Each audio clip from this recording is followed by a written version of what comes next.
Okay, well, thanks so much, Kelvin. Thanks everybody for joining. Greetings from sunny Cambridge. I hope some of you will be here soon.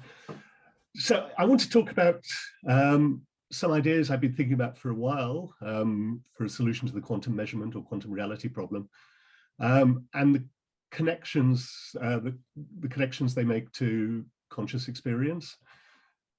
So I'm very pleased that Angelo, in particular, gave such a nice review of collapse models, because there's some closely related ideas that I'm going to touch on here.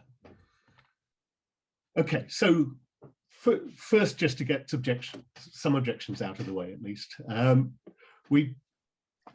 nobody is in the position to solve the quantum reality problem, truth be told. We don't understand quantum field theory well enough. To my mind, we certainly don't understand quantum gravity well enough, and yet we want an ontology that actually describes the evolving universe, and so it has to include quantum gravity. We don't really know whether solving the measurement problem will lead us closer to understanding quantum gravity or vice versa, but I live in hope that it will work, at least trying to solve the measurement problem in our present state of understanding will be helpful in understanding the rest of physics.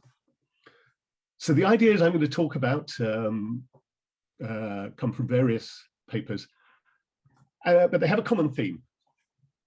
There are variations on that theme. But the idea is that the ontologies are defined by the very late time asymptotic behavior of some part of physics, some subsystem of physics. So we have a late space-like hypersurface like this. We have an initial state that's given to us on an early hypersurface, where we're really thinking something like a Big Bang in a background space-time that's not fixed. And we postulate not an actual set of measuring devices, of course, but some fictional measurement of some quantities on the late time hypersurface. And then we define beables throughout the space-time, in other words, between these two surfaces, at any given point, by a recipe that involves the initial state and the outcomes of the final measurements. And well, there's more than one way to do this, but I want to focus on one, so as not to be confusing, and also because it's interesting to me that you can do this. So the proposal is that the beables at this point y are determined by the full initial state, but only by the outcomes of the fictitious measurements outside the future light cone of y. So the thought is that if we were actually trying to calculate this, we'd take space-like hypersurfaces like so, and take a limit in which they tend to the future light cone here and here, and then something genuinely space-like here and here. But as far as calculating what's happening at y goes, we're only going to look at the data on the bits of the final hypersurfaces that are marked in blue on the right here. So something is measured on the final hypersurface. I'll be more specific in a minute. But some set of observables is measured. And if we want to work out the probability of the beables corresponding to observable capital A having outcome little a at some finite point in space-time, like y here, well, we just need to apply the Born rule and sum over all the possible outcomes, which of course we at y don't know which ones actually occur in this fictitious final measurement, but we need to just sum over them like this. So there's nothing wrong with two-time versions of this idea and using that Aharonov, Bergman, Leibovitz formalism, but we don't need to use it here, and it's sort of interesting that one can get away with just the Born rule. Okay, and as a sort of illustrative idea of how this might work, we're going to take the final measurement to be some proxy, something that represents as best we can the energy of the electromagnetic field, or I should say the energy flux across the final hypersurface, like so. And the beables at y we're going to take as to something that represents something like the expectation value of stress energy. So we're going to think mostly about non-relativistic examples in practice. So you could think of this as something like the mass density. Okay, so the idea is in this proposal that we have something like an imaginary array of photodetectors at asymptotically late times. And if only we knew what they were registering, we would be able to work out the Beable configuration where we are, and indeed everywhere.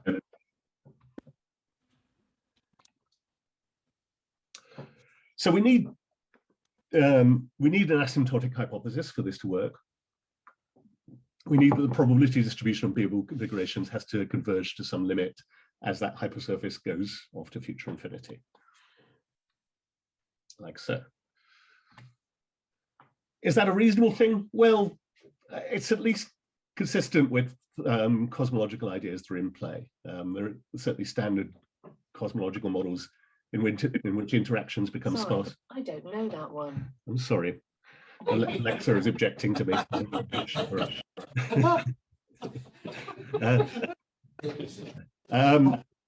So there are cosmological models in which interactions become sparser and sparser. Photons propagate essentially freely. And I'm going to assume that those models are right, at least for the purposes of this talk. Okay, so, and I'm going to focus on photons, even though at the back of my mind is the idea that gravitons might be a more natural choice. But we can model the electromagnetic field better than we can model quantum gravity. Okay, so if you want some intuition as to what's going on here, let me start with a cartoon version, and then I'll give you a slightly more sophisticated version. So think of a space-time in which there's just one massive object in superposition. So it's in the superposition of being localized here or here. And for the moment, there's just one photon that's coming in from past infinity. And so to speak, if the photon hits this component of the massive object, well, the way the toy model works is that the object reflects it, so it will bounce off along this direction. If it hits the other component, it will bounce somewhat later and go off this way. We're going to ignore momentum transfer and all that. So we're just going to assume that the object starts in a superposition, and we want to understand what the rules tell us about what happens, given that there is some interaction with this photon. So our rule is that you're supposed to measure at late times the electromagnetic field, which means that on the late time hypersurface, you either find a photon that's followed this path or this path. When I say you, the fictitious observer. So we have a model of an ontology in which we don't know which, but there will either be a photon clicking here at the end of this path, or a photon clicking here asymptotically at the end of this path. And I'm getting some interference. I don't know if it's coming across to anybody else. Anyway, if anybody's not muted, maybe you could mute. So until there was a possibility of an interaction, the Beables just record a mixture of mass density. There's some mass density here corresponding to the amplitude squared, and some mass density here. But after the photon could have interacted with the left one, well, the models tells us either there is a click at the end of this line or there isn't. And if there is, then all the mass density is now here. If there isn't, all the mass density is now here.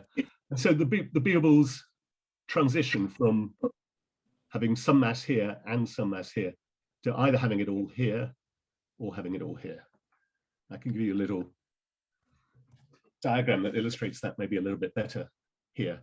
So the gray things are indeterminate in the gray region, not just in quantum theory, but in the realist ontology that we've set up alongside quantum theory.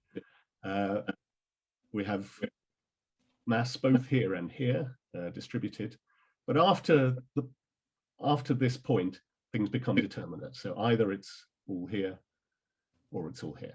I think this is a little bit asymmetric because the setup was a little bit asymmetric. We have just as one photon and it was coming in from the left.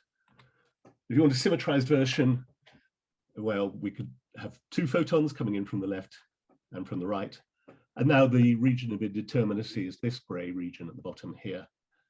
And we get a transition from ontology says there's mass along both these dotted lines to either the ontology says all the mass is now on the solid line, or it says it's all on the dashed line, like so.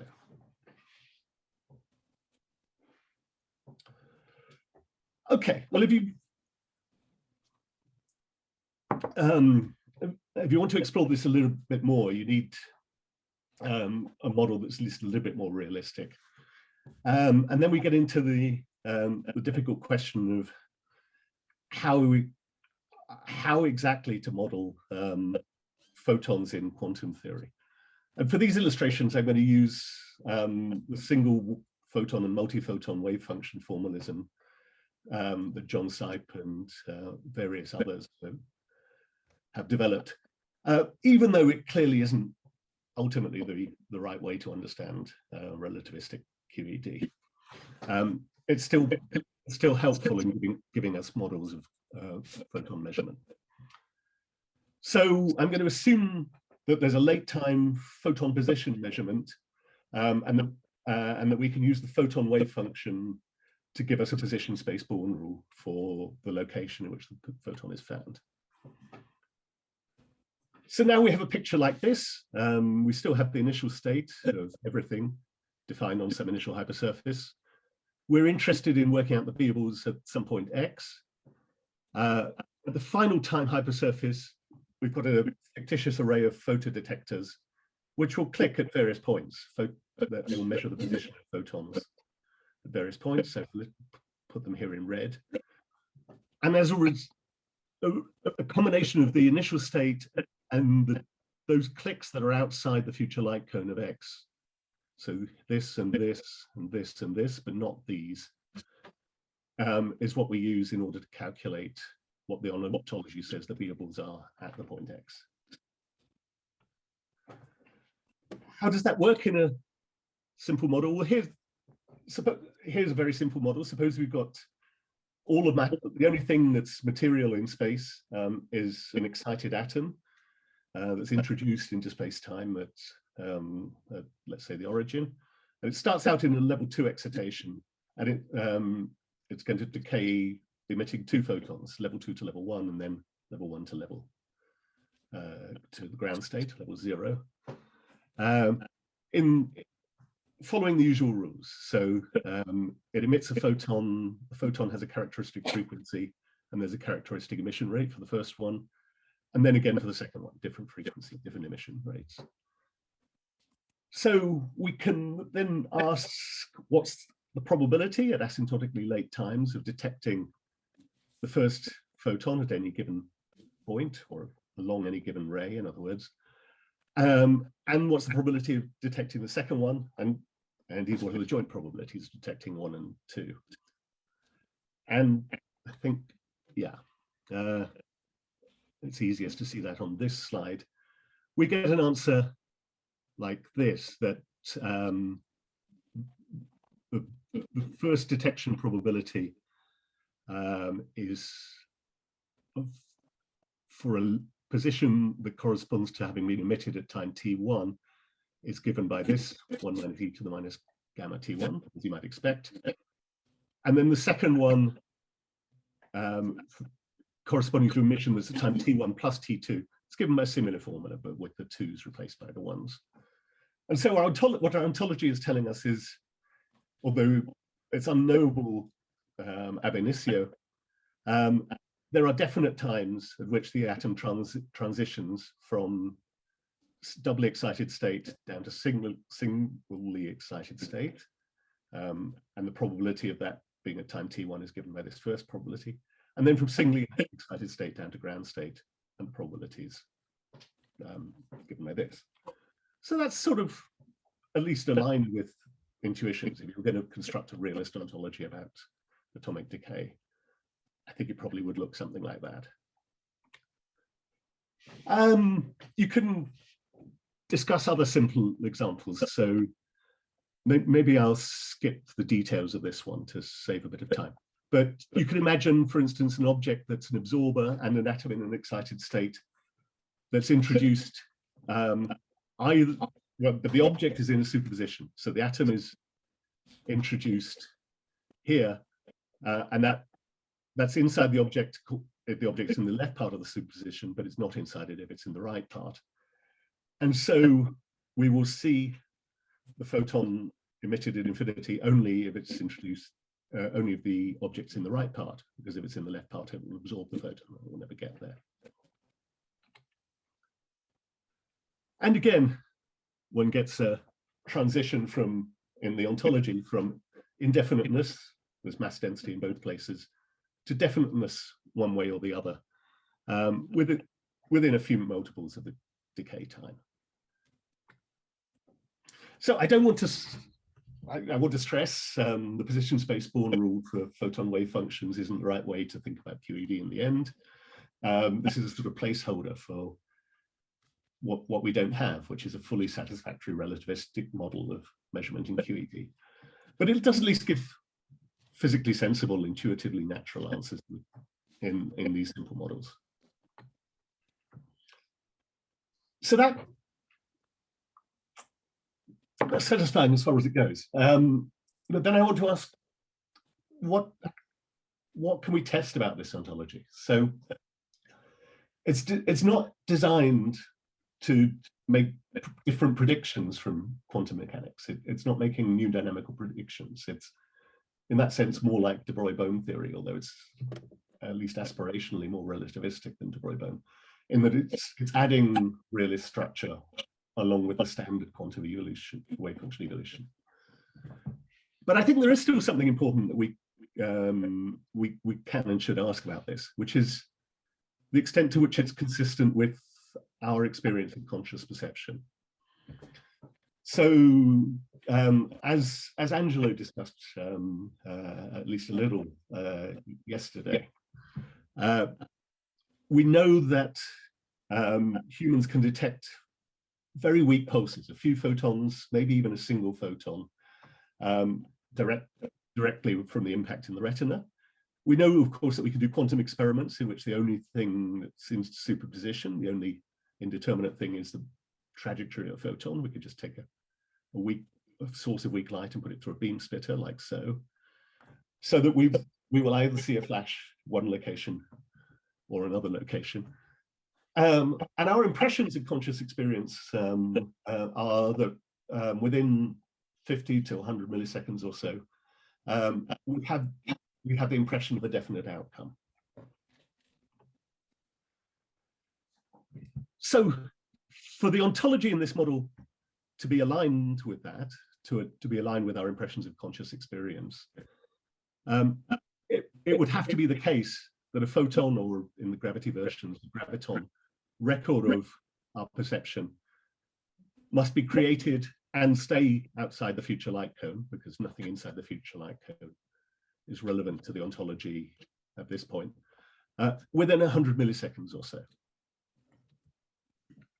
So it's not immediately clear one way or the other whether that's plausible or implausible. But I want to try and persuade you that it's an interesting question, and it's an interesting question, I think, regardless of how seriously you take this particular ontology. So there are certainly versions where you don't impose the light cone condition. So there's a second version of the question: how long does it take to create a photonic record or a gravitational field record of conscious perceptions anywhere, inside and or outside the future light cone? What is delta t after which those records have permanently radiated away? So again, as Angelo discussed, we come across similar, although not the same, issues, trying to understand what GRWP dynamical collapse models say about definite perception events. So in the case of GRWP, the question is, given that you've got processes going on in the retina and the brain after the photon impacts the retina, and given that the collapse is based either on particle number or more usually on mass density with given parameters, one needs to understand how swiftly these hypothetical collapses would produce an essentially definite outcome, would distinguish between the brain state of the photon having impacted here and the photon having impacted here. So there have been various detailed attempts to analyze this problem by, among others, and there are others, Icardi et al.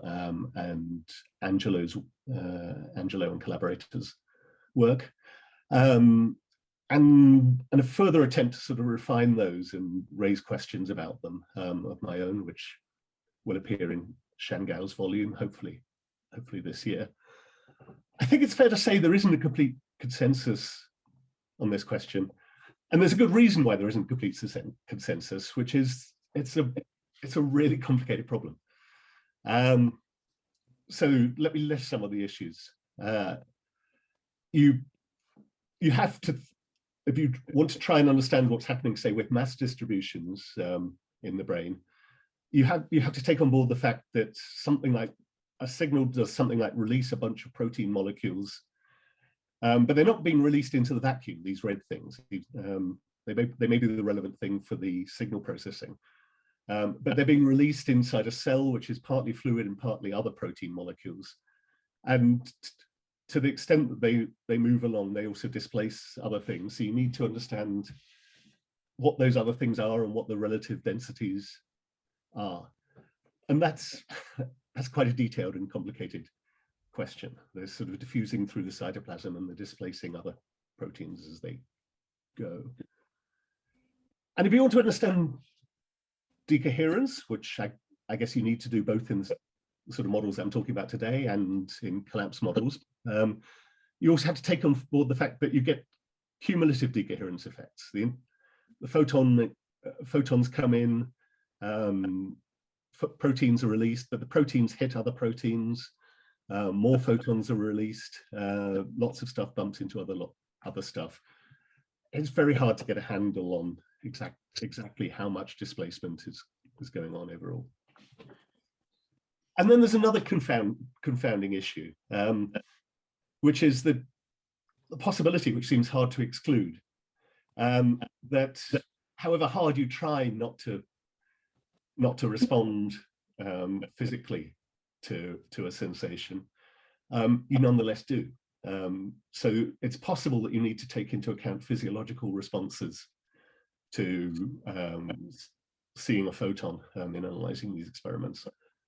You may not be trying, they may be completely involuntary, you may not be aware of them, they may be very, very, very tiny, maybe just a tiny, tiny twitch of an eyelid or something. But still, compared to the other things we've talked about, these are rather large displacements, and they would swiftly create a large differential record in the electromagnetic or gravitational field. And well, this is a different sort of problem, the last one. There's something of there's a sort of flavor of what Hugh Price calls a reputation trap about all this. Nobody sort of works on this thinking they're going to publish the results in Nature. It's journals and many colleagues are relatively comfortable if you talk about the effects of collapses on physical systems. But once you start talking about what's going on in the brain and conscious perception, people get a little bit uneasy. And so I think there's been less work on this than there might have been for that sort of reason. And for the models I'm talking about today, there are, as if these weren't enough, there are further complications. You need to understand not just whether electromagnetic fields are being generated, clearly they are at some scale, but how they propagate through the brain and the skull, and depending on the environment, how they propagate through brick and the atmosphere and out out to future infinity. For the gravitational versions, propagation issues, I guess, are at least lesser. There aren't reflectors and there aren't absorbers.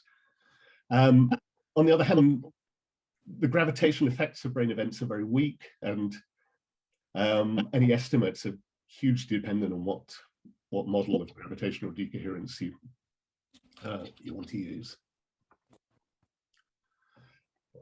And then you come to another set of questions, which I think are interesting and need more discussion than they've so far received, but complicate the issue further.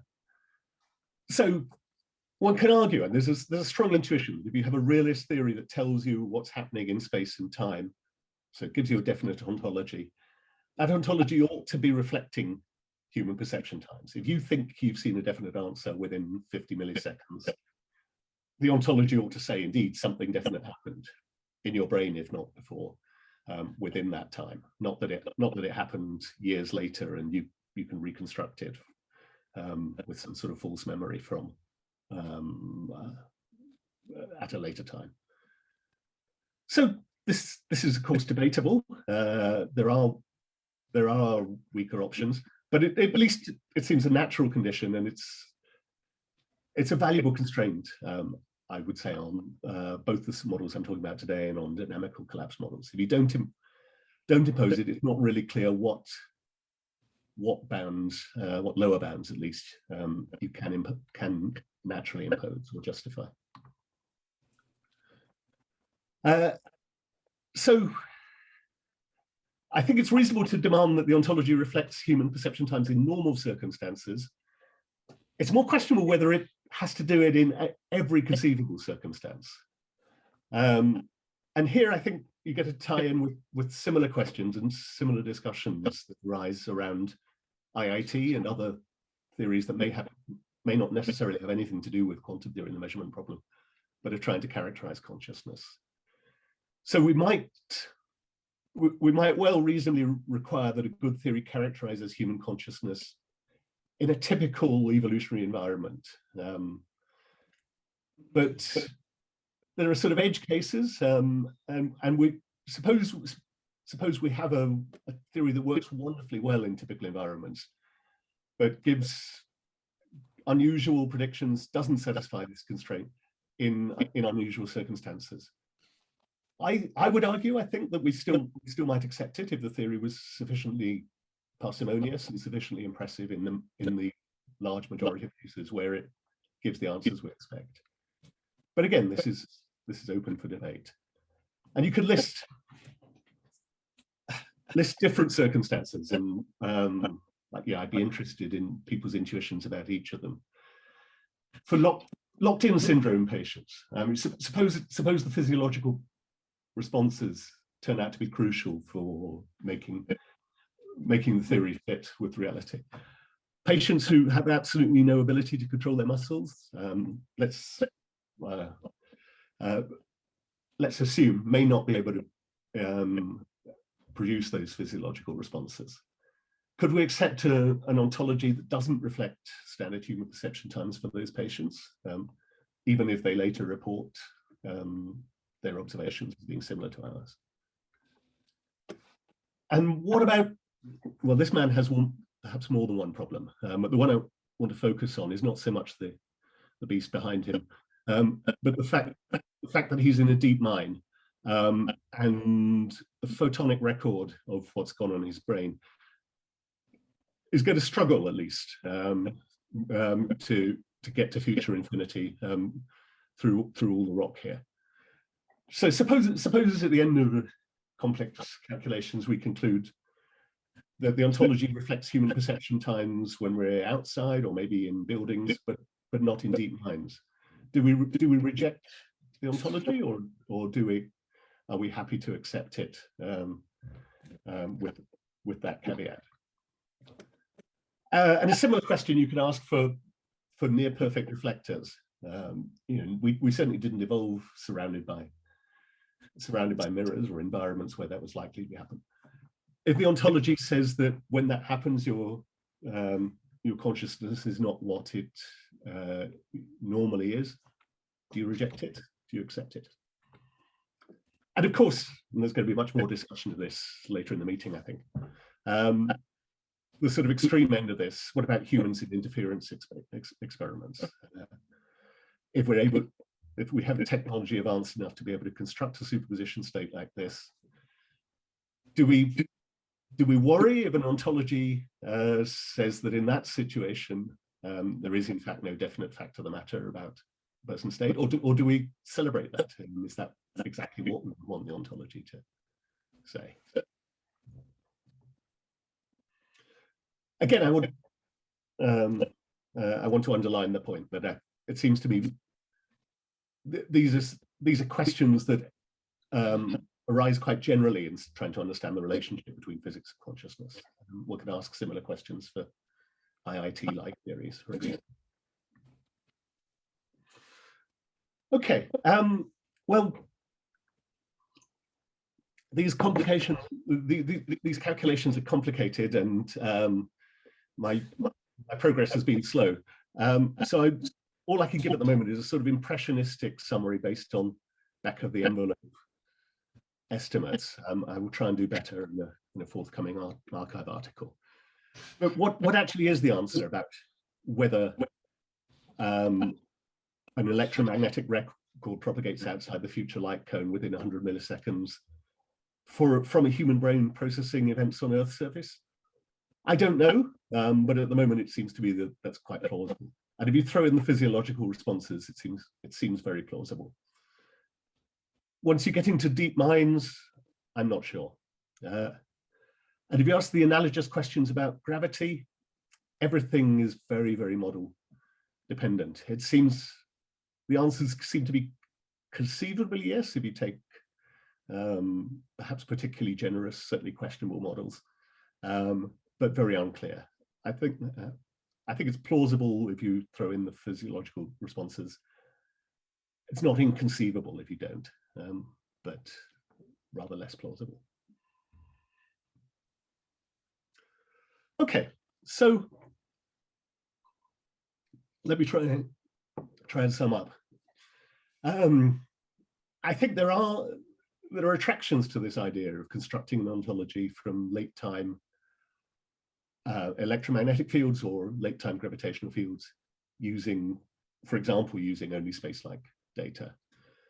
It sits pretty naturally within the framework of quantum mechanics and quantum field theory. The asymptotic nature of it is sort of aligned with our best understanding of quantum field theory. It seems consistent with the spirit of special relativity, even though we don't yet have a fully relativistic measurement theory for quantum field theory. It's consistent with standard quantum predictions, so it's not refuted in that sense. It's hard to put your finger on a reason why it has to fail to be reconcilable relativity. And it gives a realistic ontology, and we don't have so many examples of good ways to produce a realistic ontology. So it's useful at least to add one to the list. You can understand Bell experiments and other experiments just as arising via the Born rule on space-like hypersurfaces.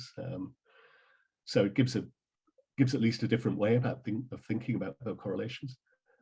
In simple models, it gives intuitively plausible answers about when you get transitions from indefinite to definite in the ontology. It's potentially refutable on the assumption that the ontologies should reflect conscious perception times. And as I say, it gives us further examples of possible realist ontologies. And it raises questions that I think are independently interesting about the quantum correlates of conscious perceptions. So forgetting about the details of the model, one can just ask whether or not we want to restrict to the future light cone or not. Is there or is there not a differential record of our conscious perceptions in the electromagnetic field or in the gravitational field within 100 milliseconds or so? And if there isn't, then at least arguably, of course there are assumptions, I've tried to list them, but at least arguably, we can rule out any ontology that's defined, not defined in any way by only events involving those fields, electromagnetism and gravitation, together with the full initial conditions. And we can rule it out because it's just insufficient to explain the timescales on which we have conscious perceptions. There seems,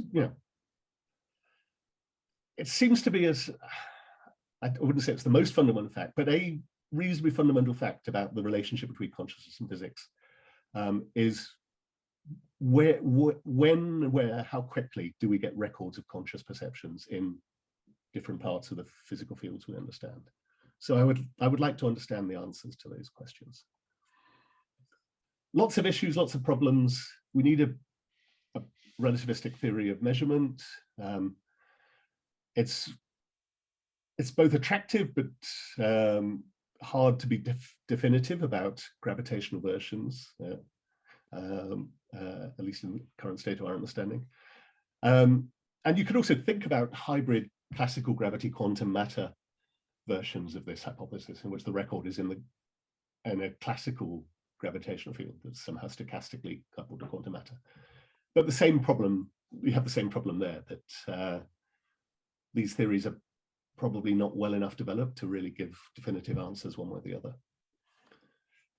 The models are potentially refutable, but it's to get a consensus is going to take quite a lot of work, because the questions are technically difficult and rather complicated. And everything relies on perfectly plausible but certainly questionable asymptotic cosmological hypotheses. And I think that's where I'm going to stop. So thanks very much for listening. I'm very happy to take any questions. Yeah.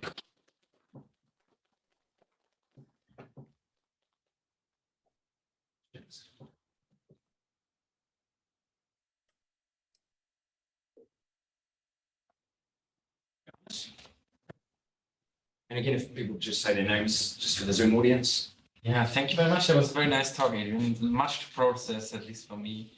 Can you hear me? I can hear you. Thanks. I'm not sure Great. I can see you, but I can hear you. I just activated my webcam, so you might be able, if you change to a gallery view or something, you could probably see us all. Okay. Yeah. Go ahead. So I'm trying to understand sort of the constraints, if you like, you placed on ontology or beables. And I think, like if I understood correctly, much of the constraint, this idea that beables need to be something that just can have superpositions. So this is the first part of the question. Would you agree with that? Like, sort of whatever, like when you ask these questions about ontology and sort of how they relate to, or like which sort of ontology we can or cannot get in the cases of perception, do you mean ontology as in it needs to be something definite, so it can't have superpositions? Yeah. So the thought is that the realist ontology tells you when you've got a transition from an indefinite distribution, so at least in this version, the ontology itself says there's a sort of lump of mass density over here and another lump of mass density over here to start with. But at some point although this isn't a collapse model in the standard sense, there's effectively a collapse, and you get mass all in one place and mass all in the other place. So the same, although it's more complicated, you get the same sort of story about brain states. To start with, the ontology would be saying your brain state is described by a mass distribution of having perceived, that would correspond to having perceived the photon in the left eye, and a different mass distribution that would correspond to having seen it in the right eye. But after some time, and the question is how long, it transitions to basically having a mass distribution of one brain state or the other. And so, as you said, the thought is that your impression of a definite outcome should be aligned with the fact that the ontology is saying that you're in a definite brain state. Yeah. So this was basically what I'm aiming at. So I'm just wondering about like this. So sorry that I'm not able to frame it very precisely yet, but this connection or this necessary connection between having something definite on the one hand and having a definite conscious perception. You know, I think like it's certainly true for me and probably for many other people who are thinking about this question. So we're kind of, you know, like in the dark. We don't know what it means. Like, I mean, so we can think about things like IIT, which we did, but maybe even about identity theories, you know, where we say a conscious experience is just identical to some physical properties. And it's difficult to see where the problem would come in if you have an identity theory that just, you know, like there's a superposition that's identical to a conscious experience. You know, like it's not necessarily clear that there needs to be any sort of superposition element on the conscious side of things. Am I making any sense? Or well, let me see if I understand. Yeah. Your thought is that you could be in a superposition of different brain states, but you would have a theory that tells you that that corresponds to a definite conscious perception, nonetheless. Is that the thought? Yeah, or my question is, to try and put it a little bit more precisely than that. So my question is like, why do we necessarily need a definite ontology in order to make sense of conscious perception? Like, is that something we think intuitively? I mean, I thought that too intuitively, but yesterday got me questioning that, you know. Like, or is it something that a theory has to answer, theory of consciousness and so forth? Okay. Yeah.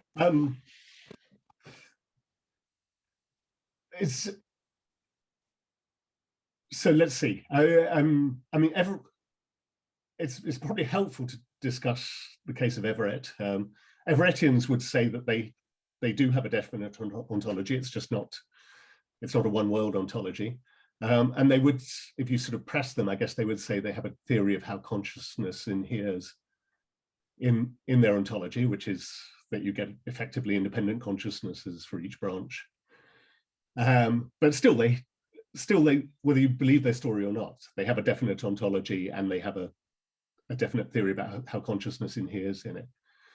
So is your question really, why do we need a definite ontology at all? So for example, if you think really like intuitively, yeah, so we have some computation in the brain and that represents something, and maybe that what it represents is the quantum of consciousness. So it's probably wrong on some level, but just intuitively. So what difference does it make if the computation is a quantum computation and it involves superpositions on the physical side? If we could still give us a plausible story of it representing something, and that's the quantum of consciousness. So, well, I suppose, yeah. I mean,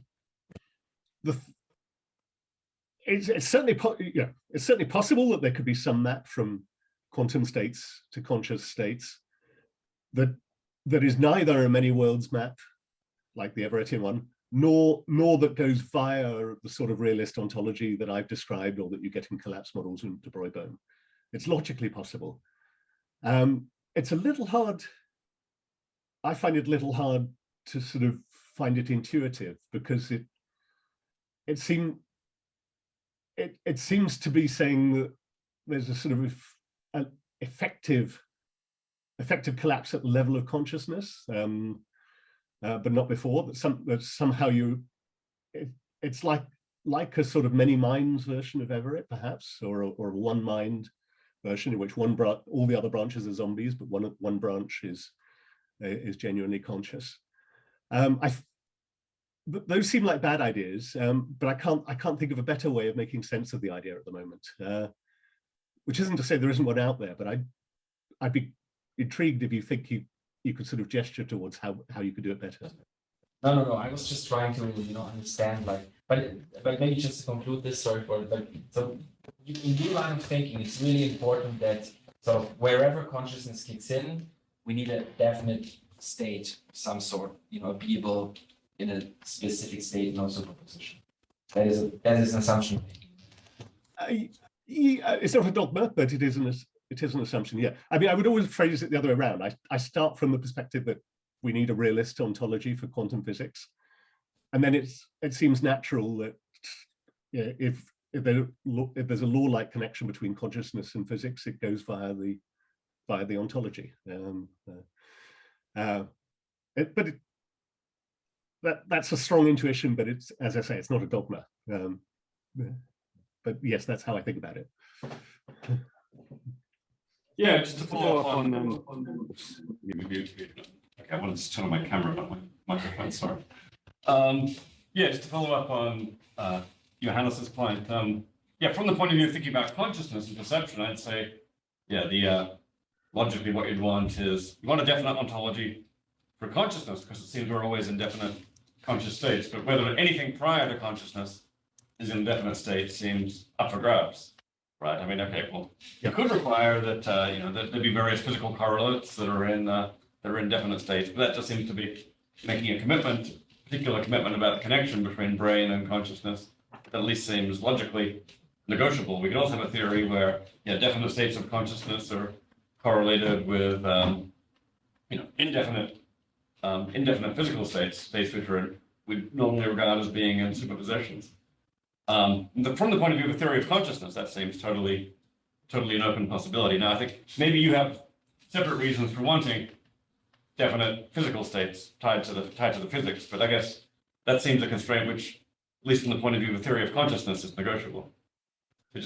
So I take it your last answer to Johannes was useful, because your motivations for that were entirely separate from the theory of consciousness. You were attracted to a realist theory of to a theory where you want certain standard physical beables like position and so on to be definite in relevant ways. You want that to be connected to definiteness, the level of consciousness. But from a certain perspective, that seems negotiable. Yeah, I mean, where I would agree completely is the only clear constraint we have on such theories comes from consciousness. So in the example of the photon experiment, there's no reason to say that the ontologies should be saying which beam the photon goes along up to the or even where it enters the retina, up until the point at which we have a conscious experience. The ontology might say that we certainly we're certainly not unhappy if it does say it, but it's not a constraint we should impose on the ontology. So I think that far we agree. I certainly agree logically. You could have a theory of consciousness attached to physics that doesn't have any realist ontology alongside, except for the quantum wave function. Maybe isn't committed to saying that's ontological. Doesn't postulate many worlds and is still logically coherent. I'm struggling a little bit to see an attractive set of ideas in that direction, but that may be my failure. I mean, I think of this view as having a realist. Sorry, again. I think of this view as having a realist ontology, just a realist ontology of consciousness. Like that's the thing that we really need to be realist about is consciousness. The rest of physics, who knows? In principle, I agree. Absolutely. Yeah, in principle. Next one, Tom. Yes, Adrian, you said that you didn't see anything in physics that would be an attractive ontology that wasn't realist. And I was wondering what you think about the work of Nimar Kani-Hamed and others on the amplituhedron, which is beyond space-time. So it's beyond my competence really to comment. I'm sorry. I'd like to be able to, but I haven't studied it or thought about it. Okay, yeah, they're finding some very interesting structures when they let go of space-time. So Juan Maldacena of ADS CFT fame and Nimar Kani-Hamed and others are finding these structures which rise to space-time and unitarity, but don't require the normal space-time ontology at all. Yeah.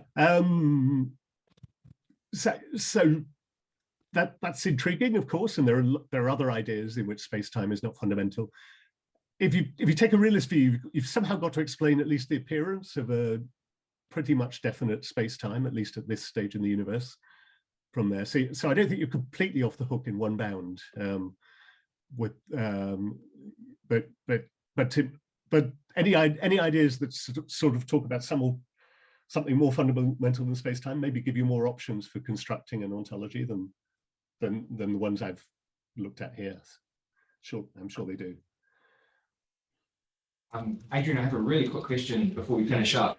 Why does it matter so much that these mass density collapse theories need to have these determinate experiences in the kinds of timescales you're requiring? Because if I enter into a superposition of two different experiences, I'm also going to enter into a superposition of remembering having two different experiences. So then when I eventually collapse, I'm only going to remember ever having one definite experience. So I'm not sure it makes a difference if we allow the collapse to happen a little bit later after. Yeah. Well, so I mean, the asymptotic limit of that is Everettianism. But you're right. There's a sort of in between place where, you know, once every year you collapse and you have the memory of everything that happened during the year, but actually you were in superposition for the whole year. It's logically possible. It seems a little unattractive to me, but maybe that's partly an aesthetic point, and partly this is the only constraint we actually have on either collapse models or on the sort of models I've talked about today. And it's certainly not beyond question, but it at least seems reasonably natural. So I would like to see how much progress we can make with that constraint.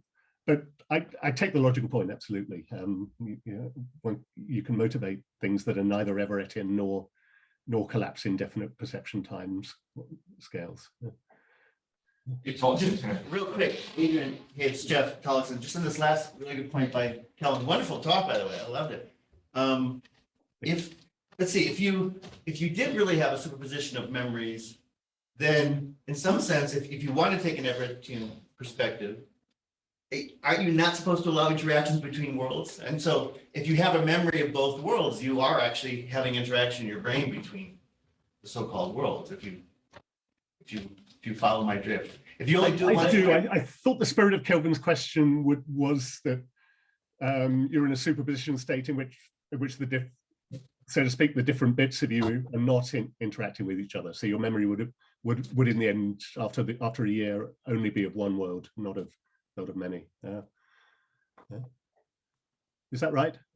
Yeah, but maybe it's a weakness. It seems like it's possible that you simply, during that period, you have a memory, so to speak, of a superposition. You have a memory of both worlds, right? There's something funny with that with respect to the basic ontology of a many worlds thing. You kind of get it. You could make an argument. Is what I'm trying to say. You have a if there's a big lapse.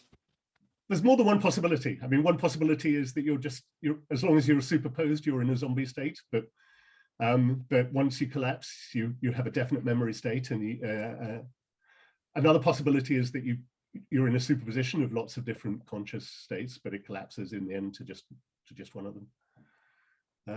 Both of those seem logically possible. Yeah.